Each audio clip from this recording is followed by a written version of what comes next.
Свежа и сочна праскова в вкусно кексово тесто.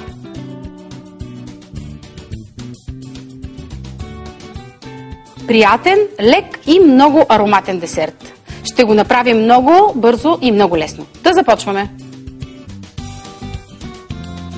Нека ви представя продуктите за тази вкусна рецепта. Нужни са ви праскови, твърди бисквити, а за крема жълтъци, белтъци, рикота, малко масло, портокалова кора, захар и ванилия. Първо подгответе малки форми огнеупорни. Малки тавички, малки купички, с каквото разполагате. Намажете ги с масло. Хубаво по дъното, с меко масло, може и течно, няма проблем. Ето по този начин.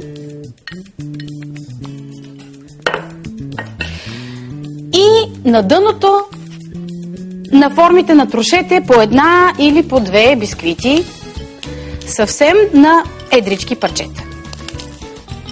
С пръсти. Нека бисквитите са твърди, да не са меки чайни бисквити, защото по този начин, ако са много трошливи и много пръхкави, ще поемат веднага влагата и от прасковата, и от крема, който предстои да сложите, и в общи линии ще стане на каша. Докато твърдите бисквити ще запазят целостта си много по-дълго време и ще хрупкат много приятно. След като сте натрошили по този начин бисквитите на дъното, по средата с отвора надолу сложете по една половинка белена праскова. Ето така. В центъра. Преценете големината на прасковите сами.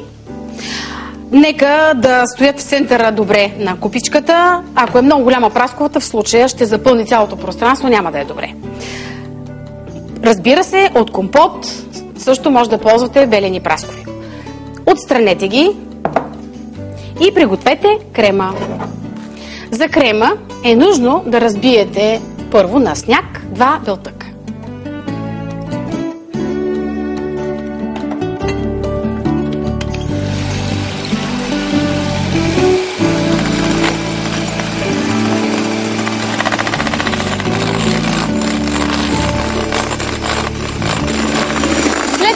Белтъците са добре разбити на сняг, прибавете на тънка струйка половината от количеството захар. Захарта ще ги стегне допълнително и когато ги смесите с останалите продукти, те няма да спаднат толкова бързо.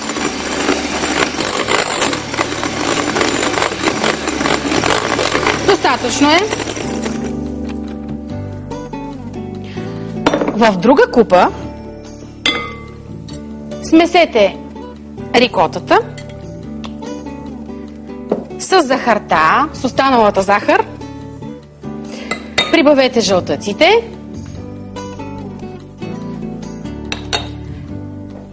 Портокаловата кора.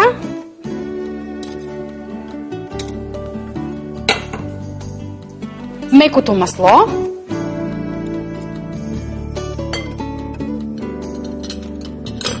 Нишестето и прахчето ванилия.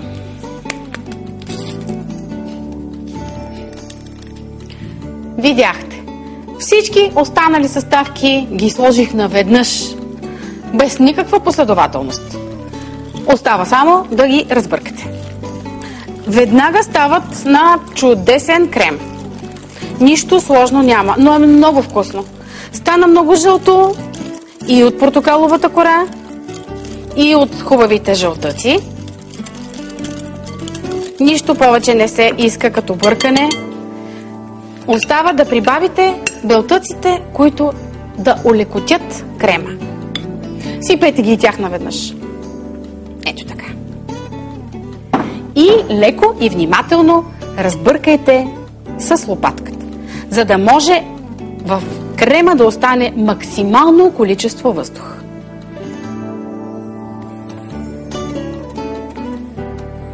много хубав, много приятен жълт цвят.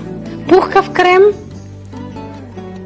невероятен аромат на масло и портокал. Как няма да стане вкусно? Вълшебен десерт. Казах ви, обещах ви, много е лесен, много е бърз. Може да го приготвите с круша. Би станало също много великолепно. Аз съм приготвила 2 форми, но виждате, че кремът не е за 2. Аз исках да ви покажа само как става. Кремът е, разбира се, за много повече порции. Върху всяка праскова сипете от крема. 1, 2, максимум 3 лъжици. Оставете го така. От печенето крема ще се разтелее, ще се разлее много равномерно по цялата купичка. Хайде и на другата. 2, 3 лъжици максимум. В общи линии десерта е почти готов. Сложете го във фурната, загрята на 170 градуса.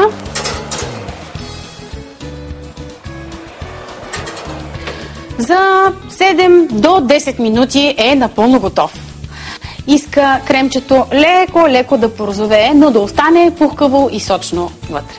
А докато чакате това да стане, си запишете точните продукти.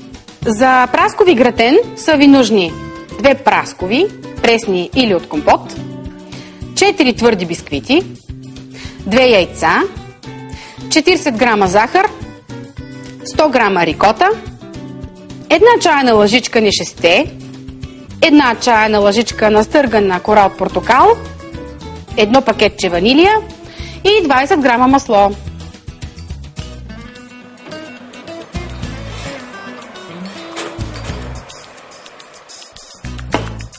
Чудни.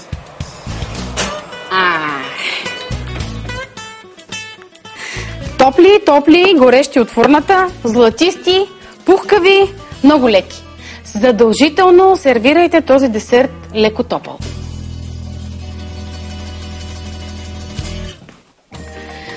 Представям ви един изключително лек и вкусен десерт. Подходящ е абсолютно за вашето ежедневие. Толкова ще ви хареса, убедена съм, че ще искате да го приготвяте всеки ден. Вижте колко красиво се е запекла прасковата. Наоколо тестото е пръхкаво, златисто и много вкусно.